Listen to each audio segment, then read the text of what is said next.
यही से झांटी जरेले हमार। अरे भाई बैठे हैं तब तक बैठ करके तुम लोग भी सुनो ना। मैंने भाई चाहता कि कह दे कि राजा के लड़की के पदवा यही से झांटी जरेले हमार।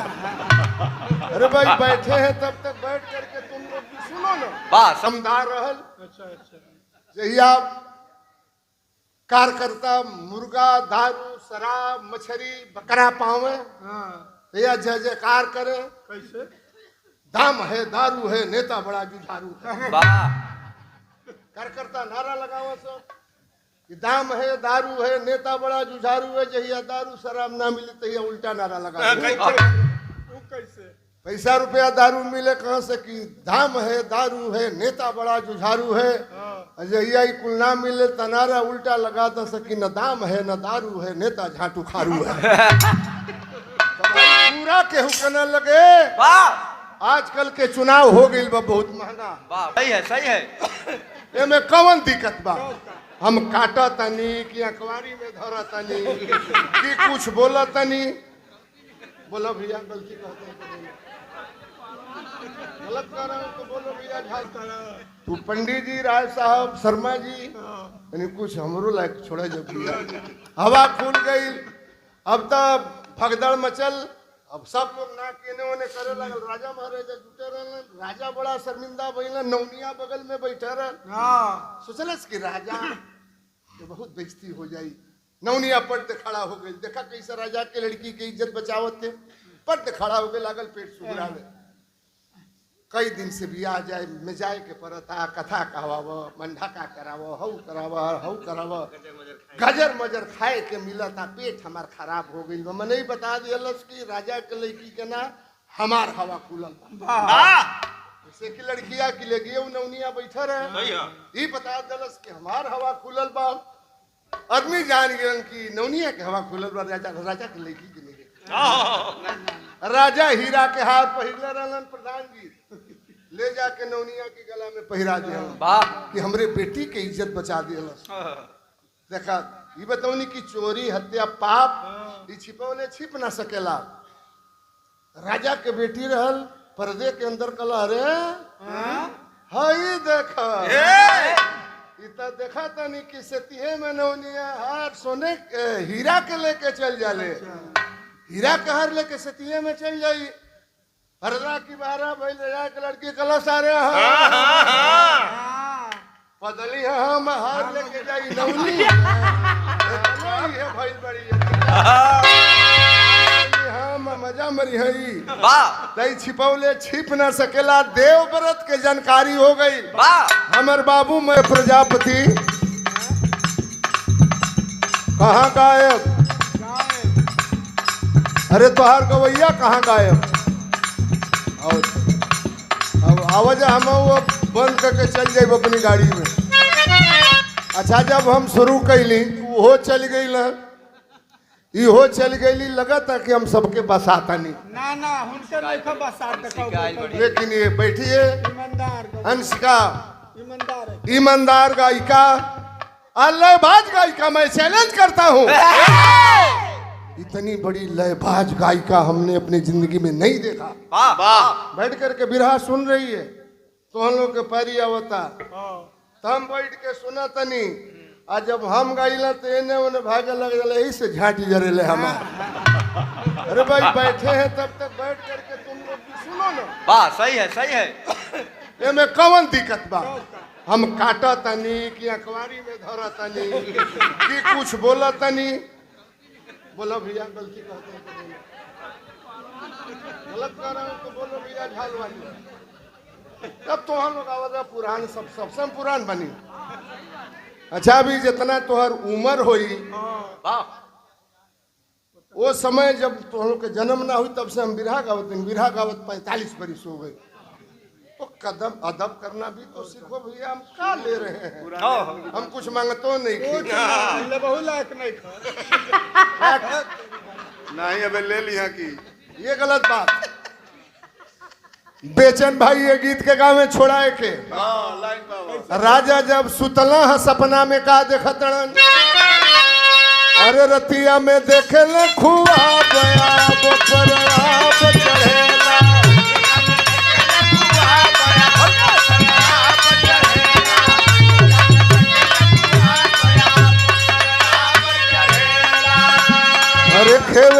लइया मना के छोकरिया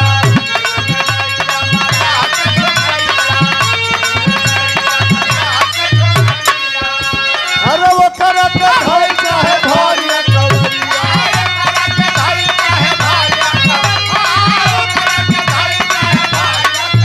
अरे मन जसना चला सरा गया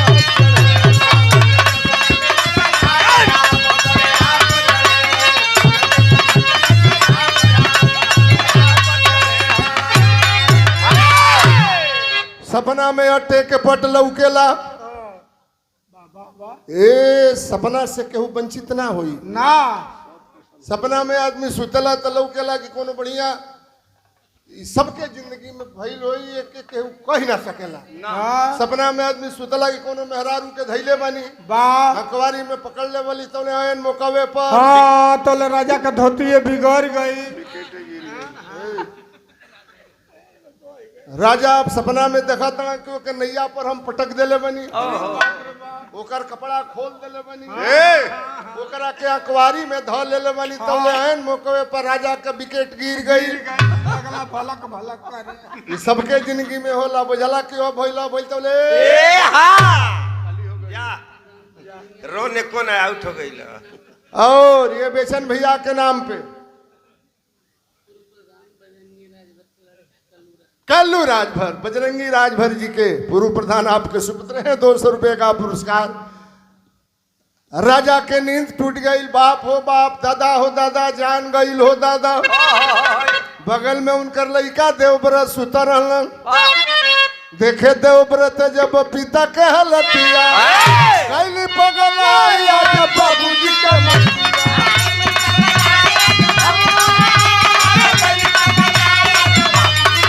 अरे जानी गई मानवा खराब याद पर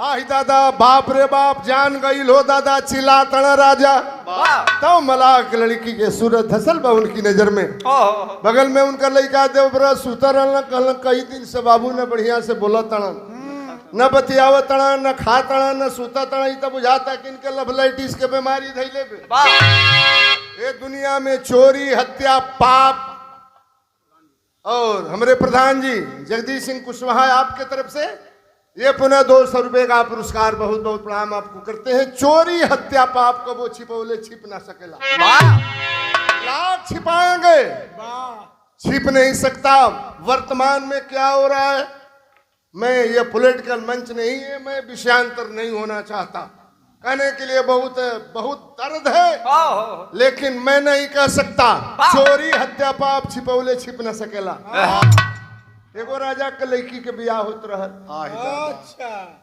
राजा महाराजा जुटा रहलन पर्दा में आजकल तो जयमाल विधि से होता पहले पर्दा में बियाह हो गया अच्छा हमनी के याद पर हम अपन बात बतावते हम देश के बात ना बताई बियाह भइल तो हमारी घर के लोग केहू देखे ना गई रहल की कनिया कैसन बे बाहरी सभ्यता हमारे देश की केहू देखे ना गई बियाह हो गई और मन से बोल रहा हूं अपनो बात तो नहीं बतिया ले हम 3 भाई हमार बड़ भाई पहलवान है वो भाई मास्टर हम बिरहिया लेकिन हमनी में तीनों भाई में केहू अपनी ससुरारी नहीं खे गई उनकी ससुरारी हमी ससुरारी में वो उनकी ससुरारी में वो ये सभ्यता है उनकी लड़का के हम खिलाई हमारी लड़का के वो खिलाई हन मैंने देश की बात नहीं कर रहा हूं लेकिन मेरे परिवार में हाँ परिवार चलाना है भाई तय भैया चोरी हत्या पाप को वो छिपौले छिप न सकला राजा की लड़की के ब्याह होत रहल पहले के जमाने के बात रहल राजा महाराजा जुटा रहलन संजोग देखा राजा के लड़की के हवा खुल गई वाह हवा खुल गई हवा शिकारी पर पर्दे में रह एक कुली बात उघार हो जेते तनी बाउर हो मने ई चाहता कि कह दे कि राजा के लड़की के पदवास हो यही हन हमरे बिरहा का आखिरी गीत बा वो जमाने में वो जमाना रहल हमनी के घड़ी कई लोग ना जानी लो। ना रामदेव गुरु, बुल्लू गुरु, हीरा भगत, बेचन जी, हमरे बलिया के पंडित परशुराम, बारे पंडित परशुराम, ओ चले गए। याद आ गया उनका। बिरहा जगत में वैसा गवैया मैंने नहीं देखा। वही एक ऐसे कलाकार थे, तू कहां से बिरहा गई वो वहां से वो जोड़ दे देते थे। नहीं है पंडित की उपाधि दिया समाजवादी पार्टी की सरकार में माननीय अखिलेश यादव जी ने, उन्हें उनके विद्वता पर पंडित की उपाधि दिया, पंडित परशुराम यादव। क्या बात? वो गांव में हमारे गुरु काशीनाथ यादव मिलसी साहब आपके गाजीपुर के, ए लोगन के जमाना रहल गाजीपुर के सिमरत गवैया। वो जमाने में लोग ये गीत के गाँव में सबका एगो स्पेशल गीत रहल, खाली एगो गीत बता। और वीरेंद्र कुमार यादव नेताजी एडवर्ड से ये 500 रुपए का पुरस्कार। बहुत बहुत आपको प्रणाम। जय भीम, जय भारत, जय समाजवाद। देखो भाई, चुनाव बहुत महंगा हो गई बा। कैसे? अब अपन बात बता देते नहीं, अगर आप लोगों के बुरा न लगे तब बता दें, नहीं तो छोड़ दें। चुनाव बहुत महंगा बा। आज चुनाव आजकल के जमाना में उहे जीती जे पैसा खर्चा करी। मुर्गा बांट, दारू बांट, शराब बांट, मछली बांट, रुपया बांट, नहीं मेहरारू हो जाला मन जा वो नहीं, लेकिन पैसा तो बांटे के पड़ी। वाह वाह। चुनाव तबे निकली। देखबो एमे बुरा मत पहिए आप लोग, जे प्रत्याशी वही बुरा मत मानी।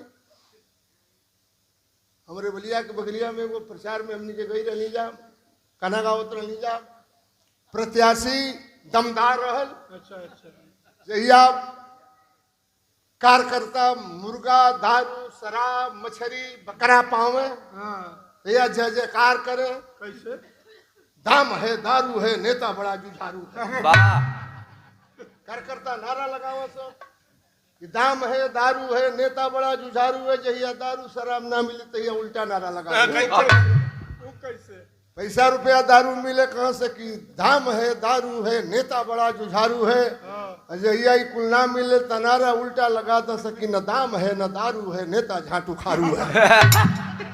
तो पूरा केहू कहने लगे वाह।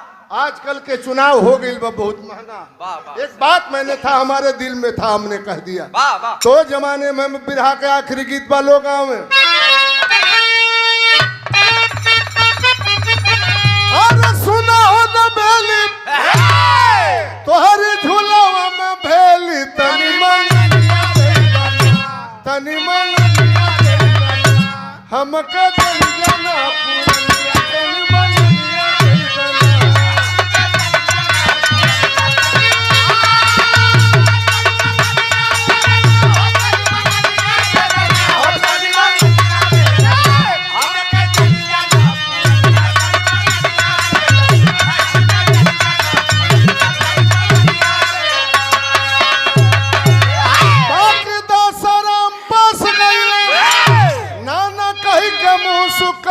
पागल पागल माई पर दीवाना भैया पागल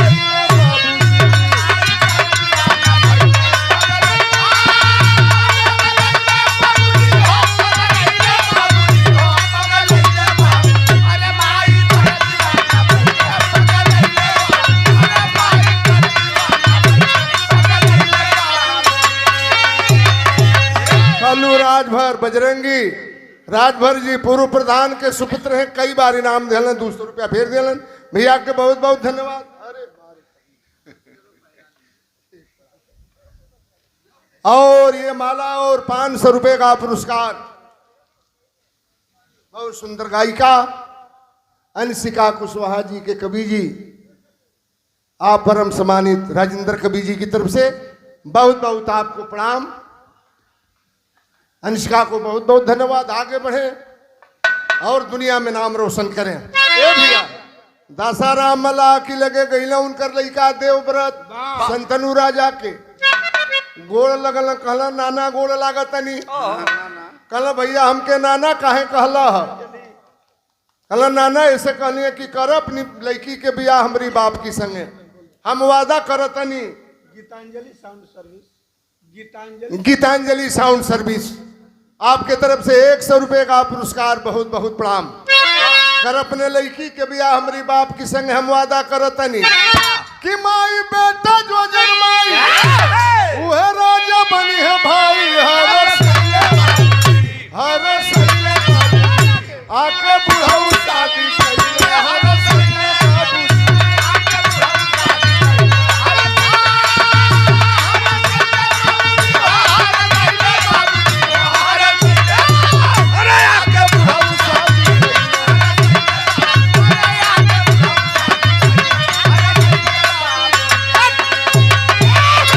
अपनी लड़की के बियाह हमारी बाप की संग हम वादा करतनी तोहरे बेटी हमरे बाप के संपर्क से जौने लड़का पैदा हुई वही हस्तिनापुर की गद्दी का राजा होगा।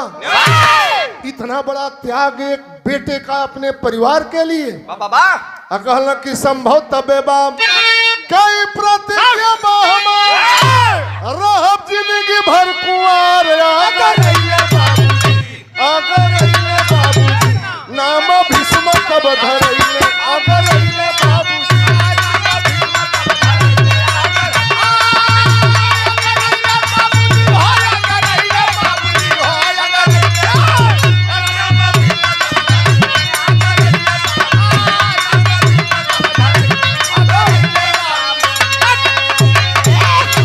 कहला देवव्रत के हम प्रतिज्ञा करतनी कि अपनी बाप के खुशी खातिर के जिंदगी में बियाह ना करब, न बियाह करब, न मेहरारू आई, न लड़का होई, न हस्तिनापुर की कुर्सी खाती के झगड़ा हुई। बाहरे बेटा लात मार दिया। इतना भीषण प्रतिज्ञा कैले देवव्रत, तब से उनका नाम बदल करके भीष्म पितामह हो गया। राजा नहीं मन न बियाहवा कहिए लेला मलाह के लड़की से। कुछ दिन बीतल त भइल का, अरे जनमा राजा दुई ठेला नवा मनवा बाउर बा, माई की सेवा में हाजिर जनवा मनवा बाउर बा। मलाह की लड़की से बियाह कैले संतनु राजा। वो मलाह की लड़की और संतनु राजा के संपर्क से दूगो लड़का भइलन। का नाम रहे? पहला का नाम विचित्रवीर, दूसरा का नाम चित्रांगद। दोनों भैया जवान भैला तिलकहरुआ में भड़क जा। काहे हो? अच्छा छत्री हो के मलाह के लड़की से बियाह कैले रहलन तो वो जामल लड़का से के बियाह करी। ए भैया वही समय काशी राजा अपने तीनों बिटियन के स्वयंवर चले रहलन। अम्बा अम्बे अम्बालिका के देश के राजा के न्योता दिहलन। संतनु राजा के अछूत जान के न्योता ना दिहलन। ये जिंदगी में गलती की भीष्म दादा बिटियन के जीत ले काशी नगर से। दूसरे शादी कैले पहली रह गई हुनर से। बच गई अम्बा रूप के खजनवा मनवा बाउर बा। अच्छा है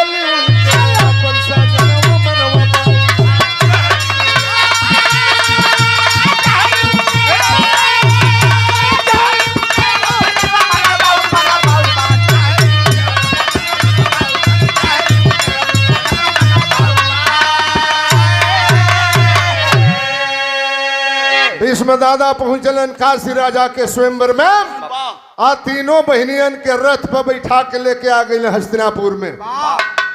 दूगो बहनियन के बियाह दूगो भैयवन से करा दिलन जवन मलाहिन से जामा रहलन। अम्बा बाँच गई, कहलस भीष्म हमसे बियाह कल।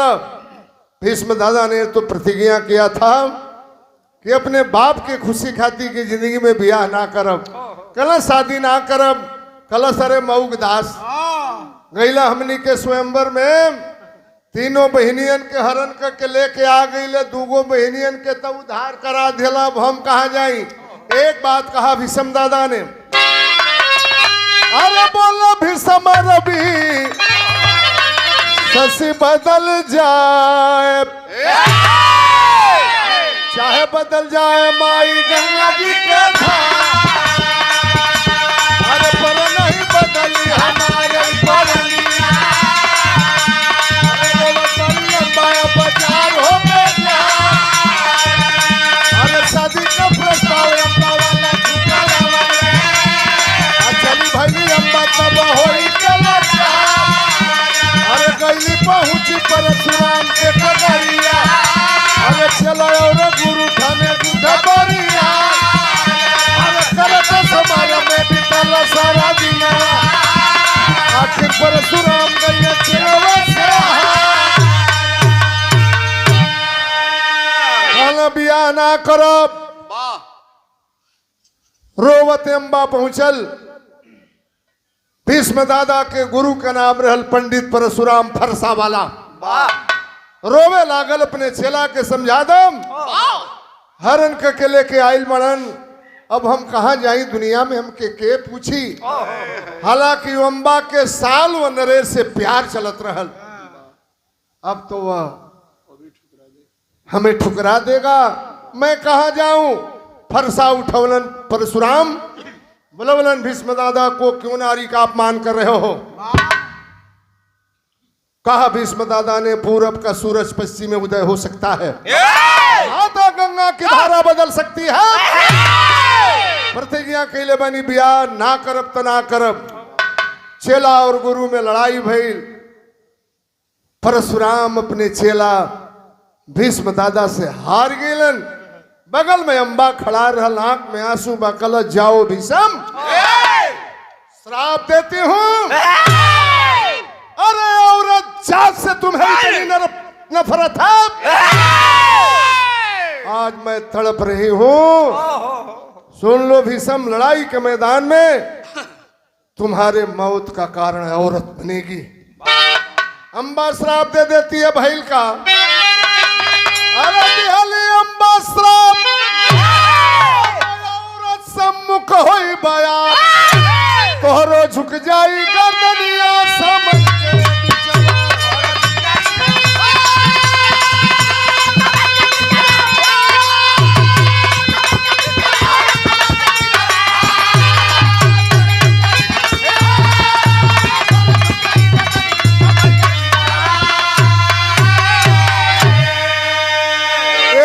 और एक मिनट भैया जे जहां बाबा से 1 मिनट महाभारत की जंग हुई सेनापत भैले दादा मच गया धरा पर ये बुझाता सुनील कृष्ण की कहानियां समर के बिचावा। महाभारत की लड़ाई चल रही थी। कौरवों की ओर से दादा को भीष्म दादा को सेनापत बनाया गया। पांडव दल में खलबली मच गई। भीष्म दादा से बड़ा योद्धा महाभारत में कौन है अब के इनसे लड़े जाई। 12 जदुराई जहां कन्हाई वहां के कर चतुराई काम करी। अम्बा मरकर हुई शिखंडी था हिजड़ा का रूप उसी भेष में आई दखल अम्बा के स्वरूप धैले धनुहा सालनिया समर के बिचवा। वही अम्बा दूसरे जन्म में शिखंडी बनकर के पैदा हुई जिसका हिजड़ा का रूप था। लड़ाई के मैदान पे अर्जुन के रथ पे आइल बे अम्बा शिखंडी बन के तनकी से अर्जुन के आगे आके एगो हाथ कपार पर एगो हाथ कमर पर धई के तनकी सा दादा की ओर ताक के जब ठुमका मरलस दादा के नजर पड़ गई। दादा ने प्रतिज्ञा किया था कि लड़ाई के मैदान में लड़ते वक्त अगर कोई औरत आ जाएगी हथियार डाल दूंगा। अपने किए हुए कर्म का फल भी मिलता है दुनिया में। हथियार डाल दिए। भगवान कन्हैया कहते अर्जुन अब क्या देख रहे हो लड़ाई को फतह करो। समरभूमि में अर्जुन जी मारे बानन पर बाण बाण के नीचे सैया धरती ऊपर भाया समान हम वन करई है परनिया समझ